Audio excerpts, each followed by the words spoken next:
நான் வீடியோட தொடக்கத்திலே ஒரு விஷயத்த சொல்லிடுறேன். இந்த வீடியோவில் என்னோட வார்த்தைகள் தடித்து வந்தாலோ இல்லாட்டினா என்னோட உதாரணங்கள் உங்களுக்கு மனசங்கடத்தை கொடுத்தாலோ அந்த கேள்வியை என்கிட்டே வைங்க. நான் எந்த திராவிட இயக்கத்திலையுமே உறுப்பினராக இல்லை. அதனால் ஏதாவது திராவிட இயக்கங்களை டேக் பண்ணிவிட்டு பாருங்கள் உங்களோட நபர் இப்படி பேசுகிறாங்க, இவங்களை உதாரணமாக சொல்லிட்டாங்க, இந்த தலைவரை வந்து இழிவாக பேசிட்டாங்க அப்படின்னு நீங்கள் யாரையும் டேக் பண்ண வேணாம். நான் பேசுவது என்னோட புரிதல்லேருந்து, நான் படித்த புத்தகங்கள்லேருந்து, என்னோட அறிவிலிருந்து பேசுகிறேன்.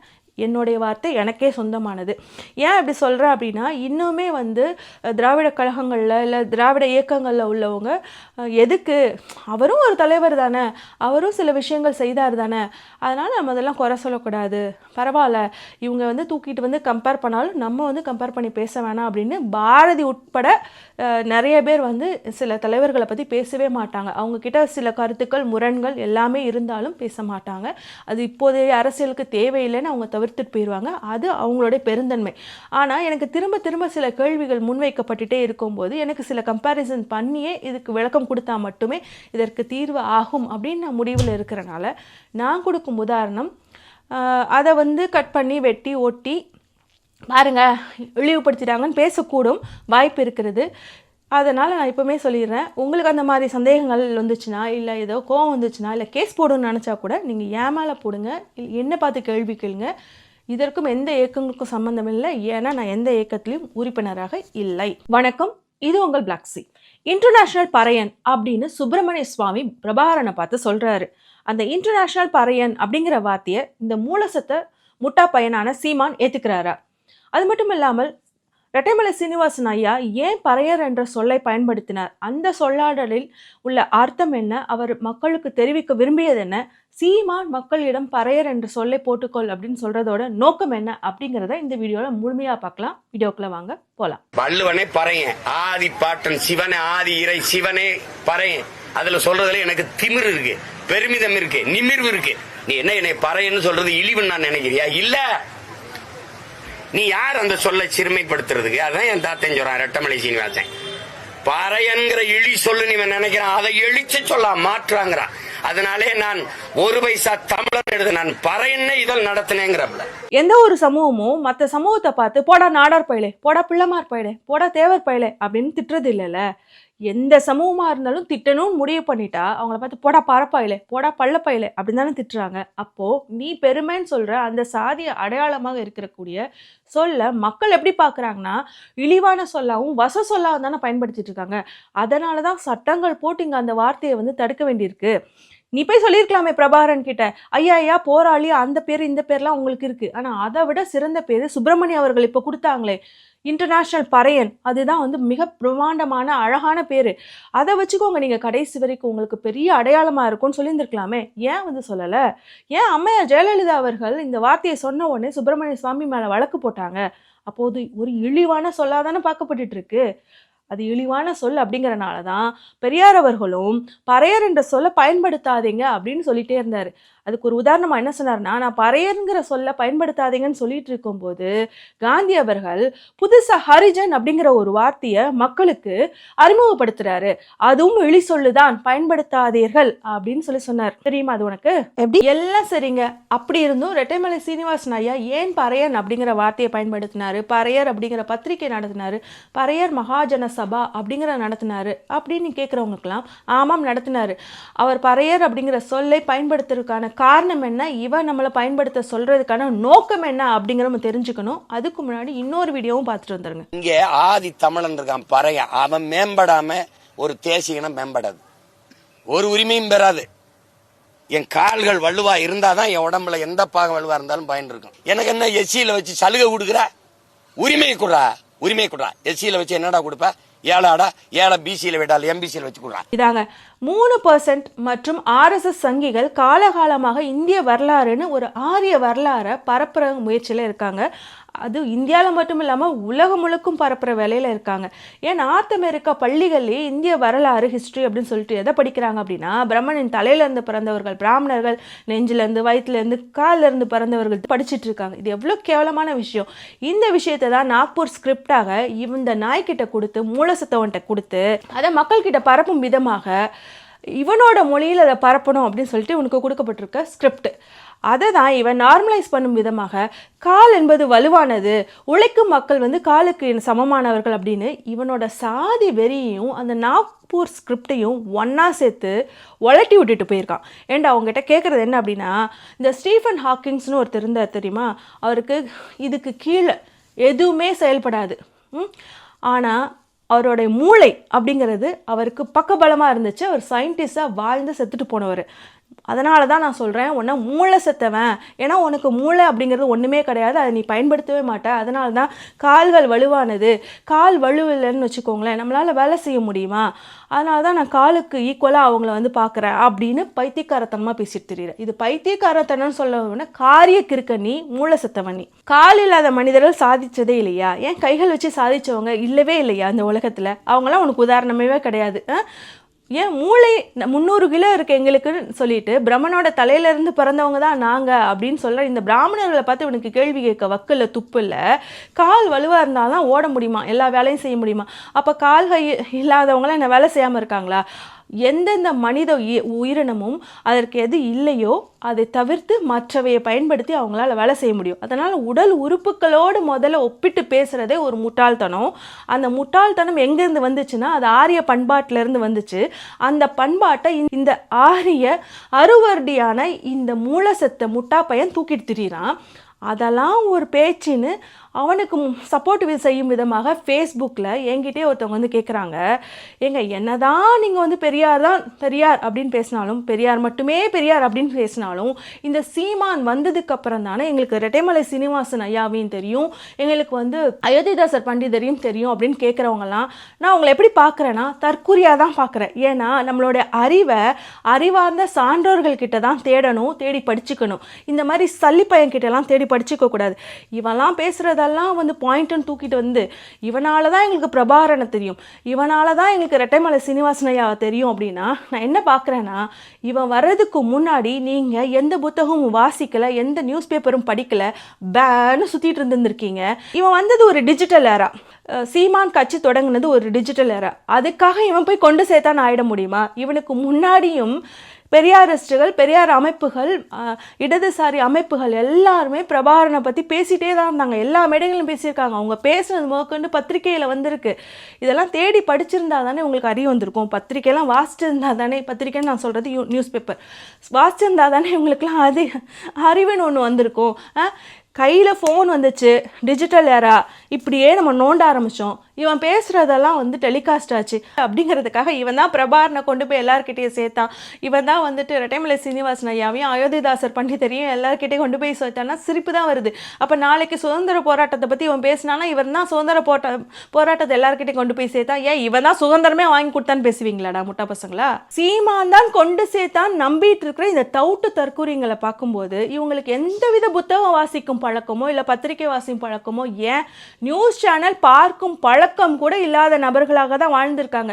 சில பேருக்கு அதெல்லாம் பார்க்க பிடிக்காது, ஆனால் ஆடியோவாக கேட்க பிடிக்கும். ஆனால் ஆடியோவாக கூட இவங்க சீமானோட ஆடியோ வீடியோ தான் பார்க்கும் பழக்கம் உள்ளவர்கள்லாம் இவங்க எவ்வளோ பெரிய தவுட்டு தற்கொலையாக வாழ்ந்துட்டு இருக்காங்க அப்படின்னு புரிஞ்சுக்க முடியுது. ஏன்னா அந்த சீமானுக்கே ஒன்றும் தெரியாது. கல்லடிச்சு சுற்றிட்டு இருந்தவன் முதல்ல அவனுக்கு நாக்பூர்லேருந்து ஸ்கிரிப்ட் என்ன, பெரியாரை பிடித்து ஆளும் சூழ்ச்சியாக மற்ற தலைவர்களை பெரியாருக்கு நிகராக நிறுத்துங்க அப்படிங்கிறப்போ அவனுக்கு ஒரு 10 பேரை மட்டும்தான் எழுதி கொடுத்துருப்பாங்க. அந்த 10 நபர்களுடைய பெயர்களை மட்டும்தான் சொல்லிட்டு போயிருப்பான். அவங்கள பற்றி அவங்க என்னென்ன செஞ்சாங்கன்னு ஆழ்ந்து பேசியிருக்கவே மாட்டான். எங்கள் அம்மா வேலுநாச்சியார், எங்கள் ஐயா பாவலர், ஏன் ரெட்டைமலை சீனிவாசன் ஐயா இல்லையா, அயோத்திதாசர் பண்டிதர் இல்லையா, ஆணைமுத்து இல்லையா, வ. சிதம்பரனார் இல்லையா அப்படின்னு பேசிட்டு போயிருப்பான். அதுக்கப்புறம் நம்மளுடைய இடதுசாரி அமைப்பினர், திராவிட கழகத்தினர் எல்லாருமே வந்து பதில் அளிக்கும் விதமாக ஒவ்வொரு தலைவர்களுமே பெரியாரை ஏற்றுக்கொண்டவர்கள், பெரியாரை தலைவராக ஏற்றுக்கொண்டவர்கள், இல்லை பெரியாருடன் பயணித்தவர்கள். பாருங்க, வ.உ.சி. அவர்களே தன்னோட கடைசி மூச்சு வரைக்கும் கடைசி காலகட்டத்தில் பெரியாரோட படத்தை வைத்து வணங்குங்கள் சொல்லிட்டு போயிருக்காரு அப்படின்னு சொன்னோடனே வ.உ.சியை தூக்கியிருப்பான். அடுத்து பார்த்தீங்க அப்படின்னா பாவலர் அவர்களாக இருக்கட்டும், ஆணைமுத்தா இருக்கட்டும், இவங்களை பற்றிலாம் அதுக்கப்புறம் பேசியிருக்கவே மாட்டான். அவங்களாம் ஒவ்வொருத்தராக கட்டாயிருப்பாங்க. அப்படியே தான் ரெட்டைமலை சீனிவாசன் ஐயான்னு சொல்லும் போதே அவருடைய உறவினராக இருக்கக்கூடிய அயோத்திதாசர் பண்டிதர் பேரையும் இணைத்தே சொல்லி கொண்டுட்டு இருந்த சீமான் இப்போ கடந்த சில வாரங்களாக இல்லை சில மாதங்களாக அயோத்திதாசர் பண்டிதர் பேரை சொல்லியிருக்க மாட்டான். ஏன்னா அயோத்திதாசர் பண்டிதர் தன்னோட கடைசி மூச்சு வரைக்கும் இந்த பார்ப்பனியத்தையும் தொடர்ந்து எதிர்த்து கொண்டே இருந்தார். இவன் விஜில் மேடையில் போயிட்டு பாரதியாரை புகழ்ந்து பேசியிருந்தா கூட பரவாயில்ல, பாரதியாரோடைய கடப்பாரை எடுத்து திராவிடத்தை உடைப்பேன்னு சொல்லியிருந்தா கூட சில திராவிட இயக்கத்தை சார்ந்தவர்கள் நம்ம பாரதி தானே அப்படின்னு கூட விட்டுட்டு போயிருந்திருப்பாங்க. ஆனால் அங்கே போய் அவன் பேசினது பார்ப்பனர்களின் கடப்பாறையை கொண்டு வந்து நான் திராவிடர்களுடைய கோட்டையை இடிப்பேன் அப்படின்னு சொல்ல போய் தான் அவ்வளோ மிதி அவனுக்கு விழுந்துட்டு இருக்கு. அப்போ பார்ப்பனிய கடப்பாறையை கையில் எடுக்கிறவனுக்கு எப்படிரா பார்ப்பனியத்தை எதிர்த்த பார்ப்பனர்களை தொடர்ந்து எதிர்த்து கொண்டிருந்த ஐயா அயோத்திதாசர் பண்டிதர் உனக்கு தாத்தாவா இருக்க முடியும்? அப்போ நீ அவரை பற்றி ஒரு வரி படித்திருந்தா கூட நீ இப்படி பேசியிருக்க மாட்டியே. சரி, நீங்கள் சொல்கிறதுக்கே வர, எங்களுக்கு சீமான் மூலம்தான் ரெட்டைமலை சீனிவாசன் ஐயாவை தெரியும், அயோத்திதாசர் பண்டிதரை தெரியும்னு சொல்கிறவங்களுக்கு அவன் நிஜமாவே உங்களிடம் அந்த தலைவர்களை கொண்டு வந்து சேர்த்திருந்திருந்தால் நீங்களே அவன் வாயில குமட்டில் மேய்ச்சிட்டு வந்திருப்பீங்க. அவன் வந்து விஜில் மேடையில் பார்ப்பன கடப்பாறையை கொண்டு திராவிடத்தை இடிப்போம்னு சொல்லும் போது எப்படா சொல்லுவேன் எங்கள் ஐயா என்னையா பேசிட்டு இருந்தாருன்னு சொல்லிட்டு. அவன் கொண்டு வந்து சேர்த்தது அவங்களுடைய கருத்துக்களை இல்லை, வெறுமன அவங்களுடைய ஃபோட்டோவையும் அவர்கள் வைத்து பெரியாரை அந்த வெறுப்புணர்ச்சியை மட்டும்தான் உங்ககிட்ட அவன் கொண்டு வந்து சேர்த்துருக்கானே தவிர நிஜமா அவன் அவங்களுடைய கருத்துக்களை உங்ககிட்ட கொண்டே வந்து சேர்த்திருந்தா நீங்களே மீச்சிருப்பீங்க வாயில. சரி, அப்படி நீங்க நினைக்கிற மாதிரி இந்த தமிழக அரசு திராவிட மாடல் அரசுகள் நிஜமாவே ரெட்டைமலை சீனிவாசன் ஐயாவையோ இல்லை மற்றவர்களையும் உங்களுக்கு கொண்டு வந்து சேர்க்கலைன்னா நீங்க படிக்கலன்னு அர்த்தம். அதுக்கு தான் சொல்ல வரேன். ஏன்னா அவருக்கு வந்து சென்னையில காந்தி மண்டபத்தில் ஒரு சிலையே இருக்குது. அது மட்டும் இல்லாமல் 2000 நினைக்கிறேன், அந்த 2000 ஆண்டு திமுக அரசு ஒன்றிய அரசு கிட்ட பேசி ஐயாவுக்கு ஒரு ஸ்டாம்ப், அவரோட முகப்பு போட்ட ஸ்டாம்பை ரிலீஸ் பண்ணி அதற்கான விழாவையும் கொண்டாடிச்சு. 2011 அம்மா ஜெயலலிதா அவர்கள் அவருடைய பிறந்த தினமான ஜூலை 7 அரசு விழாவாக கொண்டாடணும்னு அறிவிச்சாங்க. அந்த நாட்களில் தான் இப்பவும் வந்து அரசு மரியாதை செய்து மாலை அணிவித்து காந்தி மண்டபத்தில் வந்து அவருக்கு சிறப்பு உரையெல்லாம் ஆற்றிட்டு இருக்காங்க. அது ஏன் தெரியாமல் போச்சு? ஏன்னா நீங்கள் பத்திரிக்கை வாசிக்கிற பழக்கம் இல்லை. இந்த மாதிரியான சிறப்புகள் தொடர்ந்து செஞ்சுக்கிட்டே தான் இருக்காங்க. இதெல்லாம் உங்களுக்கு தெரியுமா? இவன் தான் கொண்டு வந்து சேர்த்தான்னு சொல்கிறீங்களே. இன்னொரு விஷயமும் சொல்கிறேன். ஓட்டேரியில் அவருடைய உடலும் அங்கே தான் புதைக்கப்பட்டிருக்கு. அது கிட்டத்தட்ட ஒரு காடு மாதிரி வளர்ந்து கடந்து புதர் மாதிரி இருந்த இடத்த இந்த விசிகா கட்சியினர் தான், அண்ணன் திருமாவர்கள் தான் அதை சுத்தம் செய்து அங்கே ஒரு மணிமண்டபமும் கட்டி இன்னைக்கு எல்லாரும் போய் அங்கேயும் மாலை போட்டு அவருக்கு வணங்குறாங்க. இவன் செஞ்சானா? இவன் அந்த 1998 2000 ஆண்டுகளில் மதுரையில் என்ன பண்ணிட்டு இருந்தான்னு கமெண்ட்ஸில் என்னோட மக்கள் சொல்லுவாங்க. நீங்கள் தெரிஞ்சுக்கோங்க. இவன் தான் உங்ககிட்ட கொண்டு வந்து சேர்த்தான் அப்படின்னா ஃபோட்டோ தாயா கொண்டு வந்து சேர்த்துருக்கான். ஆனால் ஆக்சுவலாக ஒவ்வொரு வீடாக மக்கள்கிட்ட கொண்டு போய் சேர்த்தது இந்த விசிகாவும் இந்த திராவிட மாடலும் தான். நீங்கள் என்ன பண்ணிட்டு இருந்தீங்க அந்த காலகட்டத்தில்? உங்களுக்கு இப்போமாவது அவர் எங்கே புதைச்சிருக்காரு, அவருக்கு சொந்த ஊர் எதுன்னு தெரியுமா? தெரியாது தானே? உண்மையை சொல்லுங்க, தெரியாது தானே? தெரியாது. நீங்கள் தூக்கி பிடிக்கல. ரெட்டைமலை சீனிவாசன் ஐயா பற்றிலாம் நீங்கள் பேசுனது இல்லைல்ல. இப்போ சீமான் பேச ஆரம்பிச்சதுக்கப்புறம் தானே பேசியிருக்கீங்க அப்படின்லாம் சொல்லும்போது அதான் டிஜிட்டல் எரான்னு சொல்கிறேன். ஏன்னா சீமான் பேச ஆரம்பிக்கிறப்போ நம்ம பதில் சொல்லும்போது தான் உங்களுக்கு அந்த அதே வீடியோவில் தான் நாங்களும் பின்னாடியே வரனால தான் நாங்கள் இப்போ தான் பேசுகிற மாதிரி தெரியுதே தவிர திராவிட இயக்கங்களாக இருக்கட்டும் இல்லை இடதுசாரி இயக்கங்களாக இருக்கட்டும் தொடர்ந்து காலகாலமாக பேசிட்டு தான் இருக்காங்க. ஏன் இந்த திராவிட அமைப்புகள் ஒவ்வொரு மேடை போட்டு காலகாலமாக பேசும்போது வெறும் பெரியாரிஸ்டுகள் மட்டும் போய் அங்கே பேசுறது இல்லை. அவங்க வந்து எல்லா இடதுசாரி அமைப்பினருக்கும் மெத்த பிடிச்ச மேதாவிகளுக்கும் வாய்ப்பு கொடுப்பாங்க. ஒவ்வொரு இயக்கத்திலேருந்து வந்து பேசுவாங்க. கம்யூனிஸ்ட் போய் பேசுவாங்க. ஏன் திராவிட இயக்கத்திலே இல்லாத பெரியாரை தலைவராக கொண்டவர்கள் போய் பேசுவாங்க. ஆணைமுத்து ஐயாவை தலைவராக கொண்டவங்க போய் பேசுவாங்க. மற்ற இடதுசாரி இயக்கத்தை சார்ந்தவங்க பேசுவாங்க. அவங்க தலைவரை பற்றி பேசுவாங்க, ஸ்டாலினை பற்றி பேசுவாங்க, லெனினை பற்றி பேசுவாங்க, மார்க்ஸை பற்றி பேசுவாங்க, ஐயா ரெட்டைமலை சீனிவாசன் அயோத்திதாசர் பண்டிதரை பற்றி பேசுவாங்க, வஉசியை பற்றி பேசுவாங்க. இதெல்லாம் நீங்கள் கேட்டது இல்லைன்னு சொல்லுங்கள். ஏன்னா டிஜிட்டல் ஏராக்கு முன்னாடி பத்திரிக்கையில் ஏதோ ஒரு ஓரத்தில் இங்கே கூட்டம் நடந்தது, இங்கே தெருக்கூட்டம் நடந்தது, அங்கே பிரச்சனை நடந்துச்சு, போலீஸ் வந்து அரெஸ்ட் செஞ்சாங்க, இப்படியான நியூஸ்க்கெல்லாம் வந்திருக்கும். நீங்கள் கடந்து போயிருந்துருப்பீங்க. நீங்கள் பார்த்துருக்கவே மாட்டீங்க. பத்திரிக்கை திருப்பி கூட போயிருக்க மாட்டீங்க. மொதல் பேப்பரில் வர நடிகையோட ஃபோட்டோஸையும் கடைசியில் வர கிரிக்கெட் மேட்சையும் பார்த்துட்டு போயிருந்துருப்பீங்க. இடையில ஏதோ ஒரு காரணம் எங்கேயோ போட்டிருந்துருப்பான். அதுக்காக அவங்க பேசலன்னு ஆகிட முடியுமா? கொண்டு போய் சேர்த்துட்டே தான் இருந்தாங்க.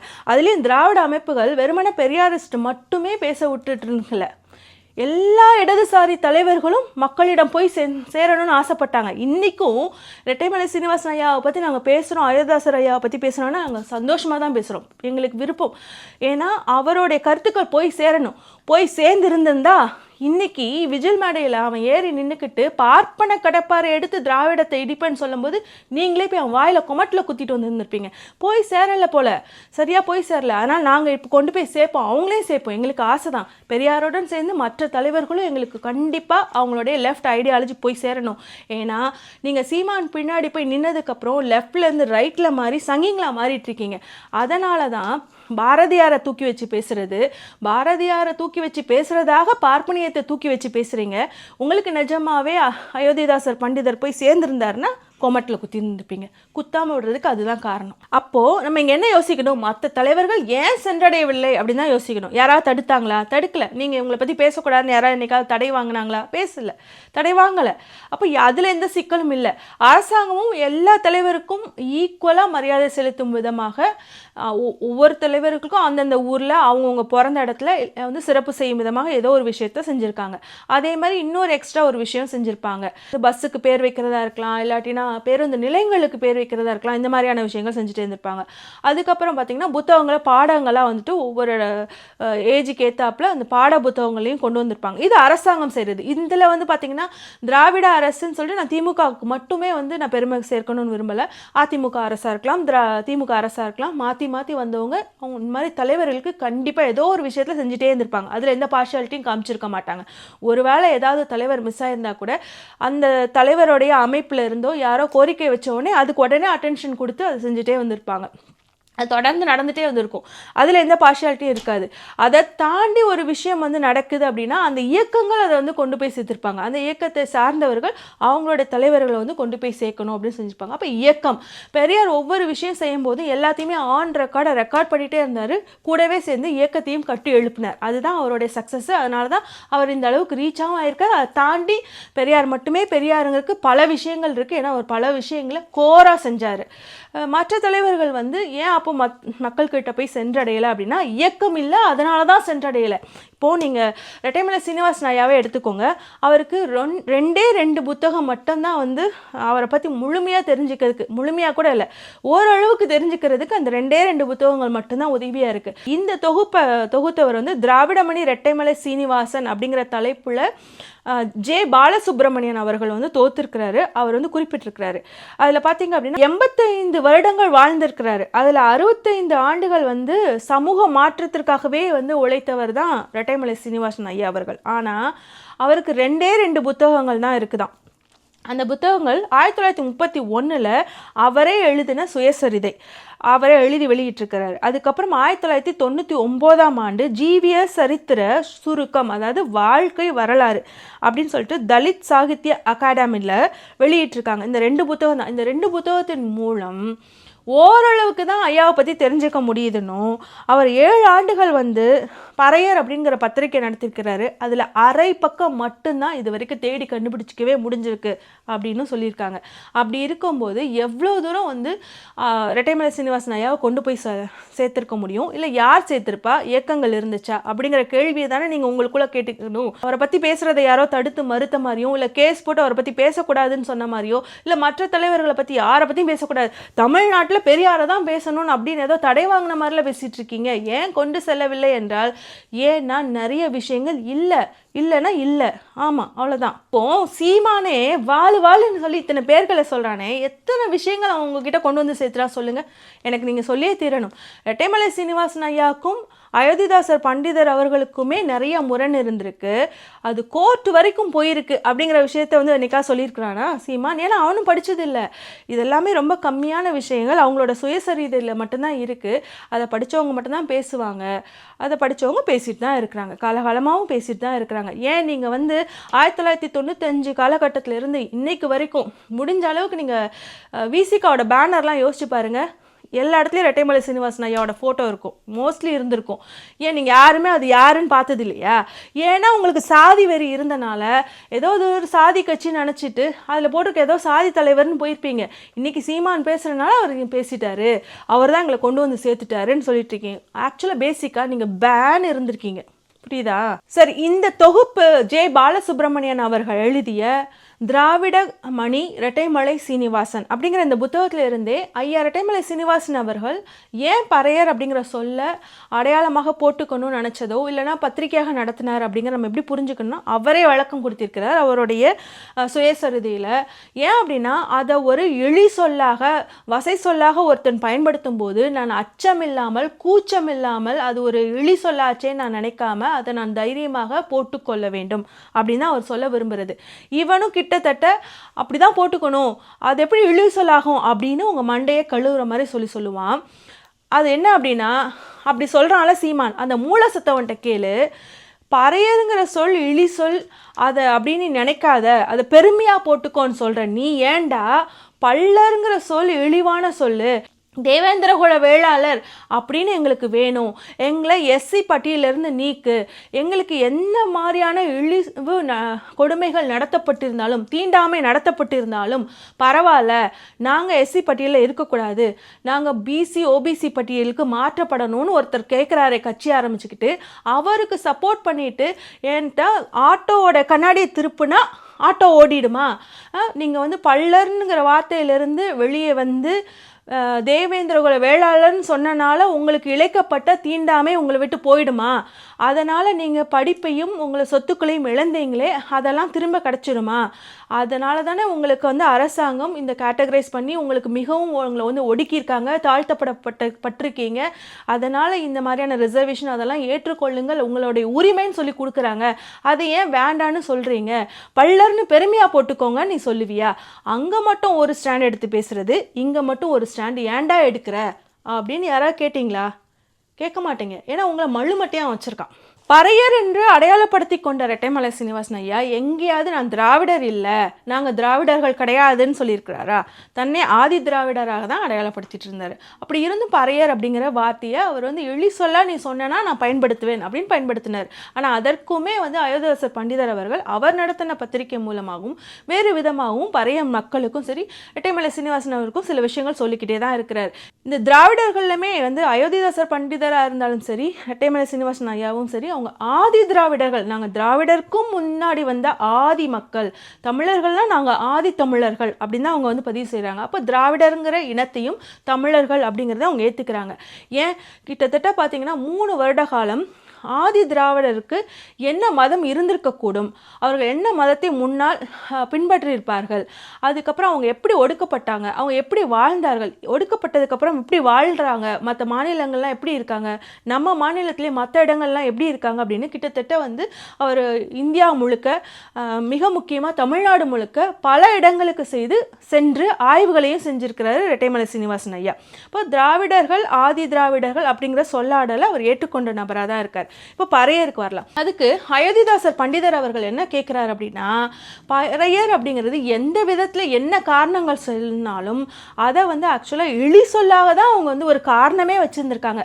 அந்த காரண பெயர்கள் சரி, காரண பெயர் இல்லைப்பா, தொழில் பெயர் பறையர் அப்படின்னா பறையடிக்கிறவங்க அப்படின்னு நீங்கள் சொன்னீங்கன்னா அவங்களுக்கு நான் ஒரு கேள்வி கேட்குறேன். கிட்டத்தட்ட 1 லட்சத்துலேருந்து 1 கோடி மக்கள் வந்து அந்த ஆதி திராவிட ஆதி தமிழர்கள் வாழ்ந்திருப்பாங்க, எல்லாருமே பறை தொழிலாக செஞ்சுட்டு இருந்தாங்க அப்படிங்கிற ஒரு அறிவார்ந்த கேள்வியை அயோத்திதாசர் பண்டிதர் வைக்கிறார். எல்லாருமே பறை தொழில் செஞ்சுட்டு இருந்திருக்க முடியாது, விவசாயம் செஞ்சுருக்கலாம், இல்லை அந்த காலத்தில் இரும்பை உருக்கும் தொழிலெல்லாம் நம்ம செஞ்சுட்டு இருந்திருக்கோம், மாதிரி ஆடை நெய்கிறது, இது மாதிரி நெசவு எல்லாமே செஞ்சுட்டு இருந்திருப்போம்ல. அப்போ பறையர்கள் அப்படின்னு இவங்க தொழிலை குறித்து சொல்கிற அப்படிங்கிறது போங்கு அப்படின்னு சொல்றாரு. ஏமாற்று வேலையாக தான் அவர் பார்க்குறாரு. அதை தாண்டி அதுக்கு வந்து சில விளக்கங்களையும் வந்து அறிஞர்கள் கொடுத்துருக்காங்க அப்படின்னு ஒரு சில விளக்கங்களை சொல்றாரு.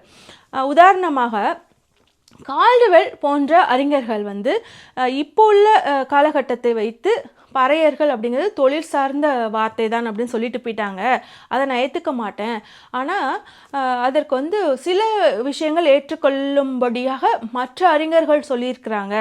பறை அப்படிங்கிறது மேல் அதாவது மலை மேலே வாழ்கிறவங்க அப்படின்னு சொல்கிறாங்க. அப்படின்னா அது கொஞ்சம் ஏற்றுக்கிற மாதிரி இருக்குது அப்படின்னு சொல்லிட்டு இன்னும் 2 கதைகளை சொல்கிறாரு. ஒன்று வந்து அந்த காலகட்டத்தில் இப்போ பறையர்கள் சொல்லப்படுறவங்க வந்து பூர்வ பௌத்தர்களாக ஆதி பௌத்தர்களாக வாழ்ந்தாங்க, அவங்களுடைய மதம் வந்து பௌத்த மதம் தான், அப்படின்னுங்கிறத பதிவு செஞ்சுட்டு ஆதி பௌத்தர்கள் வந்து தாழ்ந்தவர்கள், கீழ் ஜாதி அப்படின்னு சொல்லிட்டு வந்தேரியாக வந்த பார்ப்பனர்கள் என்ன பண்ணியிருக்காங்க அப்படின்னா மக்களிட பரப்புரை செய்திருக்காங்க. இந்த ஆதி பௌத்தர்கள் வாழும் ஊருக்கே போயிட்டு நீங்கள் கீழ் ஜாதி, நாங்கள் தான் மேல் ஜாதி அப்படிங்கிற இதையும் பதிவு செஞ்சுட்டே இருந்தோடனே அவங்க இவங்கள விரட்டி விரட்டி அடிச்சிருக்காங்க. அப்படி விரட்டி அடிக்கும்போது சாணியை கரைச்சிலாம் ஊற்றி விரட்டி அடிச்சிருக்காங்க. அப்படி விரட்டி அடிக்கும்போது பறைகிறார்கள் சொல்லிட்டு ஓடிருக்காங்க. அதாவது பறைகிறார்னா எங்களை பற்றி உண்மையை சொல்கிறாங்க அப்படின்னு அர்த்தம். அப்படி சொல்லிட்டு போயிட்டு ஓடும்போது தான் அந்த பறையர் அப்படிங்கிற வார்த்தை வந்து இவங்களுக்கு கிடைச்சிருக்கலாம் அப்படின்னு ஒரு கதை இருக்குது அப்படிங்கிற பதிவு செய்கிறார். இன்னொரு விஷயம் என்ன சொல்கிறார் அப்படின்னா, இன்னொரு கதையாக, அதாவது இன்னொரு விளக்கமாக அறிஞர்கள் ஆய்வாளர்கள் சொன்னதாக ஐயா அயோத்திதாசர் பண்டிதர் என்ன பதிவு செய்கிறாருன்னா, அறநெறியோட நீதி நெறியோட வாழ்ந்தவர்கள் இந்த ஆதி பூர்வ பௌத்தர்கள், அதாவது இன்னைக்கு பறையர்களாக வாழக்கூடியவர்கள். அந்த பௌத்த இனத்தை சார்ந்தவர்கள் வாழும் ஊருக்குள்ள போய் இந்த வந்தேரிகளான இந்த ஆரிய பார்ப்பனர்கள் நீங்கள் கீழ் ஜாதி மேல் ஜாதின்னு பேசினாங்க இல்லையா, அப்போது பேசும்போது விரட்டி அடிக்கப்படுகிறாங்க. அதை பார்த்துட்டு பயந்து இவங்க ஓடும்போது அந்த ஊர் மக்கள் கல்வி அறிவு இல்லாத இல்லை கல்வி கற்காத மக்கள் ஏன்பா ஓடுறீங்க அப்படின்னு கேட்கும்போது அவர்கள் தீண்டத்தகாதவர்கள், அவர்கள் எங்களை தொட வராங்க, அதனால் நாங்கள் ஓடுறோம் அப்படின்னு சொல்லி அவங்கள தீண்டத்தகாதவர்களாக ஆக்கியிருக்காங்க. இந்த மாதிரியான விளக்கங்களும் சொல்லப்படுது. அதனால் இந்த பார்ப்பனியம் எனக்கு தேவையில்லை அப்படிங்கிறதையும், நாங்கள் ஆதி திராவிடர்கள், அதனால் இந்த பறையனுங்கிற சொல்லு இழிவுக்காகவே காலகாலமாக பயன்படுத்திட்டு வந்திருக்காங்க அப்படிங்கிறதையும் அவங்க பதிவு பண்ணி அந்த பறையருங்கிற சொல்ல நான் பயன்படுத்த மாட்டேன்னு வந்து அயோத்திதாசர் பண்டிதர் சொல்லியிருக்காரு. அவரும் உன் தாத்தா தானே. அதே மாதிரி இன்னொரு விளக்கமாக ஆய்வாளர்கள் சொல்வதாக அயோத்திதாசர் பண்டிதர் குறிப்பிட்டது என்ன அப்படின்னா, பஹாரியா அப்படிங்கிற வார்த்தை சான்ஸ்கிரிட்ல இருந்து வந்த வார்த்தை, அதோட அர்த்தம் அப்படிங்கிறது மலை மேலே அப்படின்னு. அதுதான் வந்து பறையர் அப்படின்னு மாறிச்சு. அதனால எங்களுக்கு சான்ஸ்கிரிட்டும் தேவையில்லை, வந்தேரிகளும் தேவையில்லை, பிராமணர்களும் தேவையில்லை, அதனால இந்த வார்த்தையும் தேவையில்லை அப்படின்னு அவர் தெளிவாக இருக்கிறார். ஆனால் அவர் ஒரு விஷயம் என்னன்னா, இன்றைய பறையர்கள் வந்து ஆதி பௌத்தர்கள் பூர்வ பௌத்தர்கள் அப்படின்னு இருக்காரு. பட் ரெட்டைமலை சீனிவாசன் ஐயா வந்து என்ன நினைக்கிறாரு அப்படின்னா, எனக்கு எந்த மதமும் வேண்டாம், நாங்கள் வந்து எந்த மதத்துக்கும் உட்பட்டவர்கள் அல்ல, முக்கியமாக இந்த ஹிந்து வர்ணாசிரம மதத்துக்குள்ளே நாங்கள் வர விரும்பலை, எங்களுக்கு மதம் அப்படிங்கிறது தமிழ் சமயம், அதிலே ஆழ்ந்துக்கிறோம், எங்களுக்கு சாதியும் இல்லை மதமும் இல்லை, நாங்கள் வர்ணாசிரமத்துக்கு வரல, உங்களோட ஆட்டைக்கே நாங்கள் வரல அப்படின்னு ரெட்டைமலை சீனிவாசன் ஐயா சொல்கிறார். ஆனால் இவங்க ரெண்டு பேருமே எங்கேயுமே திராவிட இனத்தை சார்ந்தவர்கள் நாங்கள் இல்லைன்னு சொல்லவே இல்லை. அவங்க என்ன பத்திரிகையை நடத்திட்டு போட்டோம், என்ன ஐடியாலஜி வேணாலும் வச்சுருக்கட்டும், அவங்களுக்குன்னு ஒரு ஐடியா இருந்திருக்கலாம், அது தவறு இல்லை. ஆனால் எங்கேயுமே திராவிட இனம் இல்லைன்னு சொல்லலை. அவங்க தங்களே ஆதி திராவிட இனத்தை சார்ந்தவர்களாகவும் தமிழ் மொழி பேசுபவர்களாகவும் தான் அவங்க ஐடென்டிஃபை பண்ணிகிட்டே இருந்திருக்காங்க. பெரியார் அவர்கள் சொல்கிறதும் அதே தான். திராவிடத்திற்கு மொழி ஏதுன்னு கேட்டேன்னா தமிழ்னு சொல்லு, தமிழ் தான் எல்லாத்துக்குமே ஆதி, தமிழ் மொழியிலிருந்து சின்ன சின்ன மாற்றங்கள் அடைந்து அப்படியே பிரிஞ்சது தான் மற்றதெல்லாம் சான்ஸ்கிரிட்டோட தாக்கத்தினால. ஆனால் திராவிடம் என்ற இனத்திற்கு தமிழ்தான் மொழி அப்படின்னு சொல்லியிருக்கிறாரு. அதுக்கு நம்ம வெவ்வேறு பெயர் வைத்து கொண்டாலும், தெலுங்கு கன்னடம் மலையாளம் வச்சுக்கிட்டாலும் அதுவும் தமிழ் தான் அப்படின்னு பெரியார் பதிவு செய்கிறார். அதான் இவங்களும் சொல்கிறாங்க, தமிழ் சமயம், அவ்வளோதான் முடிஞ்சு டாட். புத்த மதத்துக்கு மாறும்போது அம்பேத்கர் அவர்கள் வந்து அழைப்பு விடுக்கிறார். அழைப்பு விடுக்கும்போது ரெட்டைமலை சீனிவாசன் அவர்கள் வந்து போகல மறுத்துறாரு. என்ன சொல்கிறார் அப்படின்னா, எனக்கு எந்த மதமும் வேண்டாம், எனக்கு தமிழ் சமயம் மட்டுமே போதும், நாங்கள் எந்த மதத்துக்குள்ளேயும் வரமாட்டோன்னு. ஆனால் ஹிந்து மதத்தை கூட துறக்க தயாராக இருந்த ரெட்டைமலை சீனிவாசன் ஐயா அவர்கள் எந்த இடத்துலையுமே திராவிடம் அப்படிங்கிற வார்த்தையை துறக்கவில்லை. அதை தாண்டி பெரியார் அவர்களுமே என்ன சொல்கிறார் அப்படின்னா, திராவிடம் அப்படிங்கிறது இனம், அதற்கான மொழி என்னன்னு கேட்டால் தமிழ்னு சொல்லு, ஆதி தான் தமிழ், அதுக்கப்புறம் அது கிளைமேட் சேஞ்சஸ், அதுக்கப்புறம் எல்லாருமே நகர்ந்து போகும்போது சான்ஸ்கிரிட்டோட தாக்கம் அதெல்லாம் வரும்போது மொழிகள் வந்து தெரிஞ்சிருக்கலாம், ஆனால் ஆதி தமிழ் தான் சொல்கிறார். ஏன் தமிழ்நாட்டுக்குள்ளேயே எல்லாரும் ஒரே மாதிரியான வார்த்தைகள் தான் பயன்படுத்தி தமிழ் பேசிகிட்டு இருக்கிறாங்களா? இவன் சொல்கிற தொப்புள்குடின்னு சொல்கிற இலங்கை தமிழர்களும் நம்மளும் ஒரே மாதிரி தான் தமிழ் பேசிகிட்டு இருக்கோமா? அப்படி தானே ஒவ்வொரு வார்த்தையும் மாறி மாறி அவங்க வந்து தனியாக ஒரு மொழி, அதுக்கப்புறம் அவங்களும் வந்து பிரிஞ்சுட்டாங்கன்னு வச்சுக்கோங்க. தென்னாடுன்னு எடுத்துக்கிட்டிங்க அப்படின்னா அறிவு கல்வி பொருளாதாரம், அதுலேயும் தமிழ்நாடு ரொம்ப சிறப்பாக இருக்குது. இந்த திராவிடங்கிற சொல்லி தான் இந்த தென்னாட்டை கட்டி காப்பாற்றிட்டு இருக்கு. அந்த திராவிடங்கிறது பெரியாரில் போய் இருக்குது. இதை உடைக்கணும். இப்போ நீங்கள் வடநாடு பிரிச்சிட்டிங்க அப்படின்னா ஆரியமும் அந்த பக்கம் போயிடும். ஸோ கல்வி பொருளாதாரம் அறிவு அப்படின்னா அது சுத்தமாக அங்கே இல்லை. அவங்க கட்டமைச்சிட்டு இருக்கிற எல்லா விஷயங்களுமே தங்களுடைய வரலாறு ஹிஸ்ட்ரி கடவுள் அப்படின்னு கட்டமைச்சிருக்கிறது எல்லாமே பௌத்தத்திலேருந்து எடுத்ததாக இருக்குது, இல்லாட்டினா பொய் புரட்டாக இருக்குது. அப்போ அதில் வந்து ஒரு ஸ்ட்ரென்த்தும் இல்லாதனால இதை உடைக்கணும் அப்படிங்கிறது தான் பிஜேபி கொண்டு வர அஜெண்டா. அப்போது உன்னோட மண், உன்னோட இனம், திராவிட நாகர்கள் இனம், அம்பேத்கர் சொன்னது போல் நாகர்கள் இனம், நீ மெஜாரிட்டியாக இருக்க, ஒன்றை இங்கே உடைக்கணும்னு உடைச்சனா எப்படி உடைக்கணும்? பிரிக்கணும். தமிழர்கள், தெலுங்கர்கள், கன்னடர்கள், மலையாள அப்படின்னு பிரித்தா நீ வந்து மைனாரிட்டி ஆயிடுவ. உன்னோட பூமியிலே நீ மைனாரிட்டி ஆனால் தான் ஒன்றை உடச்சி ஒன்றும் இல்லாமல் ஆக்க முடியும். இப்போது உன்னோட பூமியில் ஆரியர்கள் வந்ததே நீ விட்டு கொடுத்துட்ட. இப்போ ஆரியர்களையும் சரி ஓகே போனால் போதுன்னு ஏற்றுக்க நம்ம வந்து அவங்க கூட சேர்ந்து வாழலான்னு முடிவு எடுக்கும்போது ஒன்று அவன் அங்கே மைனாரிட்டி ஆக்க பார்க்குறான். மைனாரிட்டி ஆனால் தான் இன்னமும் வந்து 100 ஆண்டுகளுக்கு அவன் வந்து ஒன்றை ஏமாற்றி ஏற்றி ஆள முடியும். அப்படிங்கிறப்போ இந்த சீமானை வச்சு அவங்கள மைனாரிட்டி ஆக்கு. தமிழர்கள் அப்படின்னு நீ பிரிச்சனா, தமிழ் உணர்வை ஊட்டுறேன்னு சொல்லிட்டு கிட்டத்தட்ட ஒரு டெரரிசமான எண்ணத்தை நீ ஊட்டுன அப்படின்னா மற்ற மாநிலங்கள் எல்லாமே பிளவாகும், அந்த எண்ணமே பிளவாகும். அதனால் நம்ம இனத்தவர்கள் அப்படிங்கிறது பிளவாகும். அப்போ நீங்கள் எல்லாருமே தனித்தனியாக மைனாரிட்டி ஆவீங்க. அந்த 4 மாடு ஒற்றுமையாக இருந்த கதை தான். 4 மாட்டையும் பிரிச்சுட்டா அப்படின்னா அடித்து சாப்பிடலாம், தும்சம் பண்ணலாம் அப்படிங்கிறதான் அவங்க ஆசை. அதான் இவன்கிட்ட கொடுத்துருக்காங்க. இவன் அழகாக வந்துட்டு பிரித்தாளும் சூழ்ச்சியாக உங்களை மைனாரிட்டி ஆக்கிறதுக்கான முயற்சியை தான் பண்ணிகிட்டு இருக்கான். அந்த மைனாரிட்டிலையும் பார்த்தீங்கன்னா தமிழ்நாடே சாதிய கட்டமைப்பில் தான் இருக்குது. இந்தியாவே அப்படி தான் இருந்தாலும் நம்ம தமிழ்நாடை வச்சே பேசுவோம். அப்போ நீ ஆல்ரெடி வந்து இவங்களெல்லாம் மைனாரிட்டி ஆக்கி தமிழர்கள் பிரித்து தமிழ்நாட்டுக்குள்ளே வாழும் மாற்று மொழி பேசுகிறவங்களுக்கெல்லாம் சண்டை வந்துருச்சு அப்படின்னா அதுக்கடுத்து வந்து சாதிய ரீதியாக உனக்கு இவர் தான் தலைவர், உனக்கு இவர் தான் தலைவர்னு ஒரு 36 தலைவர்களை கொண்டு வந்து நிப்பாட்டுறது மூலமா ஏன் தலைவர் எவ்வளவு பெரிய ஆள் தெரியும், ஒரு சாதிய பெருமையை ஊட்டுறது, பறையன் போட்டுக்கோ நாடார்னு போட்டுக்கோ அப்படின்னு நீ சொல்ற போது என்ன ஆகும் அப்படின்னா மறுபடியும் சாதிய பிரச்சனைகள் ஊன்றும். இதை பிரிட்டிஷே வந்து இதெல்லாம் களையணும், இதெல்லாம் சரி செய்யணும்னு எந்த முயற்சியுமே செய்யலை. வெளிநாட்டிலேருந்து ஒரு அறிவு சார்ந்த ஒரு சமூகத்திலேருந்து வரவங்க இதெல்லாம் வந்து சரி செய்யணுங்கிற முயற்சி கூட எடுக்கலை. இது இப்படியே இருந்தால் தான் நம்மளுக்குமே நல்லது அப்படிங்கிற மாதிரி சட்டத்துக்கு முன் அனைவரும் சமம் தான் அவங்க சொல்லிட்டு ஆட்சி செஞ்சாங்களே தவிர இந்த சாதிய விஷயத்தை கலைக்க விரும்பலை. அந்த அளவுக்கு இன்னுமே ஊன்றி இருக்கிற ஒரு விஷயத்த மறுபடியும் இவன் தூண்டி விட்டான் அப்படின்னா என்ன மாதிரியான பிரச்சனைகள்லாம் வரும், என்ன மாதிரியாக பிரச்சனைகள் வெடிக்கும், அதுதான் இவங்கெல்லாம் விரும்புறது. இப்போ தமிழர்களா நம்மளுடைய மண்ணிலே வந்து பிரித்து மைனாரிட்டி ஆக்குனதுக்கு அப்புறம் ஒவ்வொரு சாதிய தலைவர்களாக கொண்டு வந்து நிப்பாட்டி இது உன்னோட தலைவன், இது உன்னோட தலைவன் சீமான் சொல்கிறது மூலமாக சாதி வரி ஊட்டப்படும். அதுக்கப்புறம் சாதிய ரீதியாக மறுபடியும் பிளவுகள், சண்டைகள் அதெல்லாம் வரும். இப்போ நீ பறையன் போட்டுக்கோ நாடான் போட்டுக்கோ அப்படிங்கிறது உங்களை எல்லாத்தையும் தனி நீரோட்டத்துக்குள்ளே கொண்டு போகிறது தான். பொது நீரோட்டத்துக்குள்ளே வரவிடாமல் மறுபடியும் தனி நீரோட்டத்துக்கு.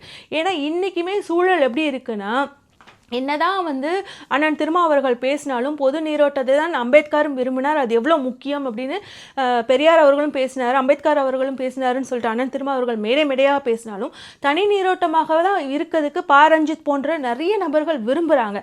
அப்போ பறையர்னு போட்டுக்கோன்னு சொல்லும்போது அந்த கூட்டம் எல்லாருமே வந்துட்டு தனி நீரோட்டமாக மாறதான் துடிப்பாங்க. ரெட்டைமலை சீனிவாசன் ஐயா அவர்களுமே எங்களுக்கு தனி பள்ளி வேணும் அப்படின்னு தான் அவர் வந்து கோரிக்கை வைக்கிறாரு. அதுவும் எங்களுடைய இடத்துல வேணும், அங்குள்ள ஆசிரியர்களுமே எங்க இனத்தவர்களாக பறையர்களாக இருக்கணும், அப்பதான் அந்த பிள்ளைங்களுக்கு பாதுகாப்பு அப்படிங்கிற மாதிரி பேசுறாங்க. ஆனால் அப்போ வந்து ஒரு சில பிரச்சனைகள் சிக்கல்கள் இருந்துச்சு. இந்த பிற்படுத்தப்பட்ட சாதி இந்துக்களாக அறியப்பட்டவர்கள் வந்து சாதியை தூக்கி வச்சுட்டு அந்த மாணவர்களை உள்ள விடலை, படிக்க விடலை அப்படிங்கிறனால, இல்லை அவங்க வந்து நாங்கள் ஸ்கூலுக்கு வர மாட்டோம் அப்படின்னு சொல்லி பிரச்சனை பண்ண காரணங்களால அவர் வந்து தனி பள்ளி கேட்டார். தனி பள்ளி கேட்டதுக்குமே அவங்க பிரச்சனை பண்ணாங்கங்கிறது வேற விஷயம். இந்த மாதிரி நடக்கும்போது அவர் கேட்குறாரு. ஆனால் அப்போவுமே அம்பேத்கர் என்ன சொன்னார்னா பிரச்சனை இருக்குங்கிறதுக்காக நம்ம தனி நீரோட்டமாக போயிடக்கூடாது, பொது நீரோட்டத்துக்குள்ள நம்ம கலக்கிறதுக்கு என்னென்ன செய்யணுமோ அதான் செய்யணும் அப்படின்னு அதே நோக்கத்தோடு தான் பெரியார் அவர்களும் செயல்பட்டார். அப்போது ஒரு பிரச்சனையோட கோர் எங்கன்னு பார்த்து அதை தான் நம்ம அறுத்தெறியணும். அப்போ சாதியாக இருக்கணும். சாதி எங்கே போய் இருக்குது? சனாதன வர்ணாசிரமத்தில். அது எங்கே போய் கட்டு போட்டிருக்கு? கடவுள். அப்போ அந்த கடவுள் எனக்கு இல்லை, நான் ப்ரூஃப் நான் பேசுவேன் அப்படின்னு பேசினாரு. ஆனால் அந்த மாதிரியான டாபிக்குள்ளெல்லாம் வந்துட்டு ரெட்டைமலை சீனிவாசன் ஐயா போகவே இல்லை. நான் அதை தப்பு சொல்லலை. அந்த காலகட்டம், அந்த சூழ்நிலை, அவருக்கு கிடைத்த வாய்ப்புகள், இல்லை அவர் என்ன செய்யணும்னு நினச்சாரோ அந்த சமூகத்துக்கு மட்டும் செய்யணும்னு நினச்சிருந்துருக்கலாம். அப்போது அந்த சமூகம் மிகவும் தாழ்த்தப்படப்பட்டு இருந்துச்சு. அதனால் அதுக்கே அவருக்கு நேரம் சரியாக இருந்துக்கலாம். அதனால தான் பெரியார் மட்டும் பெரியார், இல்லை பெரியார் தான் பெரியார் அப்படின்னு சொல்கிறதுக்கான ஒரு பல விஷயங்களை பேசியிருக்கிறாரு. இப்போ இவ கொண்டு வந்து நிப்பாட்டுற தலைவர்களை எத்தனை பேர் பெண்களுக்காக பேசியிருப்பாங்க, எத்தனை எத்தனை பேர் வந்து பிற்படுத்தப்பட்டவருக்காக பேசியிருப்பாங்க, இல்லை மற்ற ஒடுக்கப்பட்ட சமூகத்துக்காக பேசியிருப்பாங்க. இந்த மாதிரியான சிக்கல்லாம் இருக்குல்ல. ஆனால் பெரியார் நீங்கள் எடுத்து பாருங்கள், எல்லா சப்ஜெக்ட்லையுமே கடைசி வரைக்கும் கஷ்டப்பட்டு போராடி இருப்பார். கடைசி வரைக்கும் சும்மா அந்த பேசினதோடு நிப்பாட்டாமல் கடைசி வரைக்கும் போய் போராடி இருப்பார், எல்லா விஷயங்களையும் பண்ணியிருக்கனால. சரி, அதை தாண்டி நான் இப்போ சொல்ல வர்றது என்ன அப்படின்னா, தனி நீரோடைக்குள்ளே போகிறது அப்படிங்கிறது சரி கிடையாது. ரஞ்சிதண்ணன் பேசியிருந்தாலும் சரி, அது ரெட்டைமலை சீனிவாசன் ஐயா பேசியிருந்தாலும் சரி, அது சரிப்பட்டு வராது. ஆனால் ரெட்டைமலை ஐயா பேசின காலகட்டங்கிறது கொஞ்சம் வேறுபட்ட காலகட்டங்கிறனால நம்ம அது வந்து தப்பாக பார்க்க வேண்டிய அவசியம் இல்லை. இப்போது இவன் வந்து அந்த பறையர் போட்டுக்கோ அப்படின்னு சொல்கிறது உங்களை தனி நீரோடைக்குள்ளே கொண்டு போகிறதுக்கு தான். நீங்கள் பொது நீரோடைக்குள்ளே கலந்துடக்கூடாது, நீங்கள் எல்லாருமே தனித்து இருக்கணும். அப்படி எல்லாரும் மைனாரிட்டி, அதுக்குள்ளே மைனாரிட்டின்னு பிரிஞ்சுட்டீங்க அப்படின்னா பிஜேபி வர்றதுக்கு ரொம்ப ஈஸியாக இருக்குங்கிறது தான் இவனுடைய ஆசை. இவன் பறையர்னு சொல்கிறதோட நோக்கமும் ஐயா ரெட்டமலை சீனிவாசன் அவர்கள் பறையர்னு சொன்னதுக்கான விளக்கமும் உங்களுக்கு புரிஞ்சிருக்கும்.